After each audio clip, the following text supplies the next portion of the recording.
Halo sahabat Mechanical Engineering, selamat berjumpa dengan Gusti Mechanical Channel.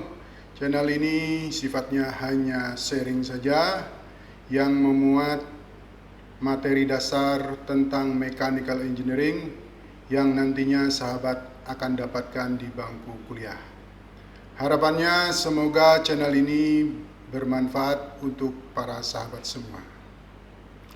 Namun sebelum ke materi, dimohonkan bantuan sahabat-sahabat semua untuk melakukan subscribe, share, dan like, serta jangan lupa mengaktifkan tanda lonceng sehingga para sahabat semua akan mendapatkan notifikasi video baru dari channel ini.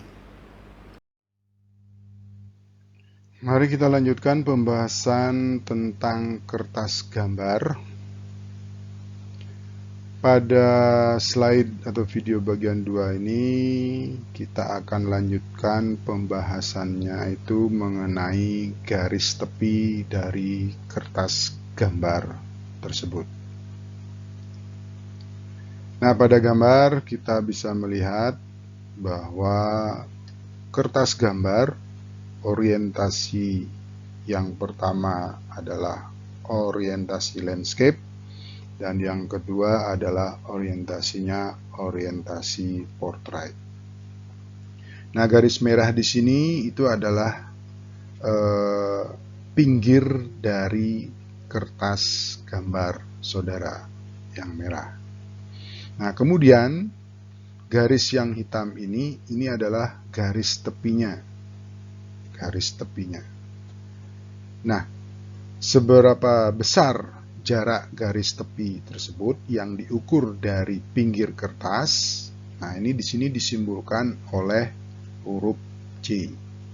Jadi C-nya ini diukur dari pinggir kertas gambar. Kemudian di sini ada D, yang di bawah C, yang di sebelah kanan juga C. Nah, akibat kita membuat sebuah garis tepi atau borderline, maka akan muncul yang namanya drawing space atau area menggambar. Nah, pada pojok kanan bawah drawing space atau area menggambar itu akan dibuat yang namanya title block atau kepala gambar atau etiket di sini. Nah, seberapa besar ukuran C dan D di sini dapat kita jelaskan pada slide berikutnya. Nah, pada gambar ini kita bisa lihat bahwa ini adalah jenis kertas, yaitu A0 sampai A4. Kemudian ini A kali B ini adalah ukuran kertas, yaitu lebar dan panjangnya. A itu lebar, B itu panjangnya. Jadi di sini ukurannya seperti yang kita bahas pada slide sebelumnya. Nah, sekarang ukuran garis tepi C itu jarak dari pinggir kertas itu ukurannya adalah 20 mm untuk A0, untuk A1 juga 20 mm. Sedangkan untuk A2 sampai A4 jarak garis pinggirnya itu atau garis tepinya itu dari pinggir kertas itu jaraknya adalah 10 mm. Nah, kemudian D dari ukurannya diukur dari tepi kertas itu dengan tanpa tepi jepit itu adalah ukurannya 20 mm untuk A0 dan A1, sedangkan A2 sampai A4 itu adalah 10 mm. Nah, sedangkan kalau memakai dengan tepi jepit, jadi tepi jepit ini adalah nanti digunakan pada saat kita melakukan filing, jadi atau dokumentasi. Jadi pada tepi jepit di sini nanti akan kita buat lubang untuk nanti digunakan pada saat kita memasukkan ke dalam suatu map atau filing cabinet.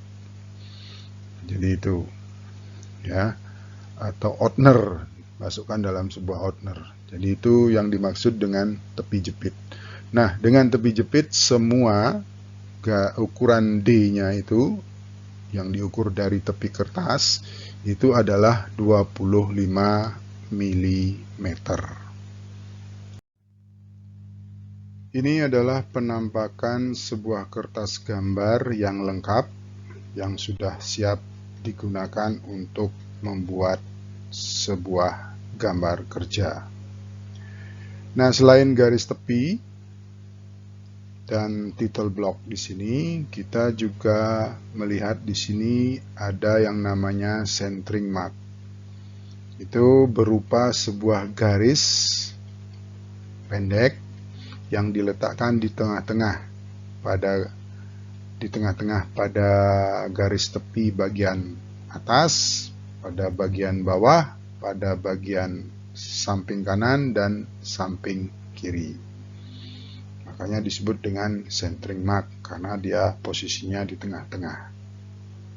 Nah, selain itu kita juga melihat di sini ada tanda yang namanya orientation mark. Nah, itu dibuat atau digambar dengan garis segitiga yang diletakkan pada menimpa atau menutup centering mark di sisi bagian kiri dan sisi bagian bawah. Nah, kemudian di sini ada yang namanya trimming mark yang merupakan tanda batas pinggir kertas di pojok-pojoknya. Itu bisa digambar dengan garis segitiga, kemudian kita hitamkan atau menggambar dengan simbol siku di sini, ya, siku atau 90 derajat. Gitu. Nah, kemudian yang lainnya itu adalah grid reference system. Jadi ini grid reference system. Jadi untuk yang bagian vertikal itu disimbolkan dengan huruf grid reference systemnya, dan untuk yang horizontal itu disimbolkan dengan angka.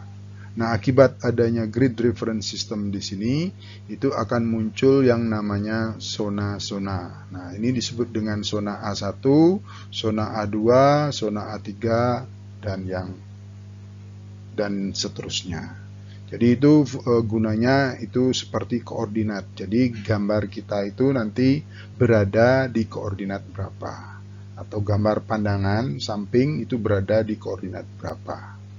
Jadi itu fungsi dari grid reference system. Alternatif lain mengenai penampakan sebuah kertas gambar yang siap digunakan adalah seperti ini. Nah, sekarang mari kita bahas kepala gambar atau etiket atau title block yang sudah diperkenalkan tadi. Nah, kepala gambar atau etiket atau title block yang kita gunakan pada mata kuliah gambar teknik 1 di sini itu cukup seperti ini saja. Dan ukuran-ukurannya sudah ada di sini. Ya, ukuran-ukurannya sudah ada di sini seperti ini. Nah, informasi apa yang terkandung di dalam kepala gambar? Nah, itu biasanya umumnya informasinya adalah seperti ini. Jadi nama instansi yang mengeluarkan gambar. Jadi dibuat di sini. Ya. Kemudian informasi lain yang tercantum di kepala gambar itu adalah judul gambar. Ini judulnya apa? Ya, judulnya apa? Nah, kemudian ada simbol proyeksi. Simbol proyeksi itu ada. Kemudian ukuran kertas itu yang digunakan itu berapa.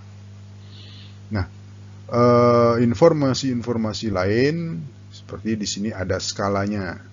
Ya, Ada skalanya. Nah, di sini dicontohkan 1:2. Kemudian informasi mengenai satuan. Satuan yang digunakan pada gambar tersebut itu apa? Di sini dicantumkan. Nah, di sini contohnya 2 mm satuannya. Kemudian mencantumkan tanggal.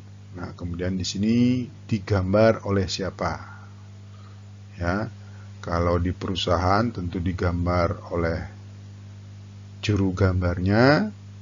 Kemudian kalau di sini dilihat itu oleh atasannya. Nah, kalau kita di universitas ini digambar oleh mahasiswanya. Kemudian ada nomor mahasiswanya berapa tercantumkan, kemudian dilihat oleh dosennya. Situ. Nah, untuk di kolom peringatan itu cukup ditulis dengan kelas apa. Ya, kelas A, kelas B, kelas C.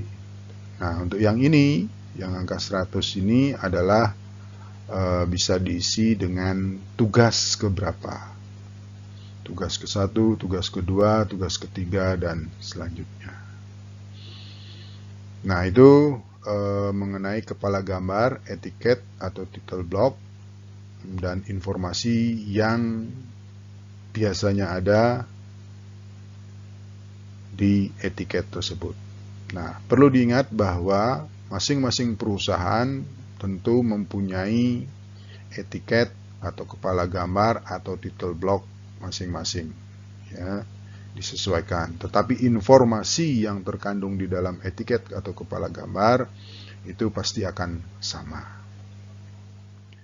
Demikian pembahasan materi untuk kali ini. Jika para sahabat ada komentar, pertanyaan, saran atau ide, silakan ditulis di kolom komentar di bawah. Diucapkan terima kasih banyak untuk sahabat semua. Sampai bertemu kembali pada video selanjutnya.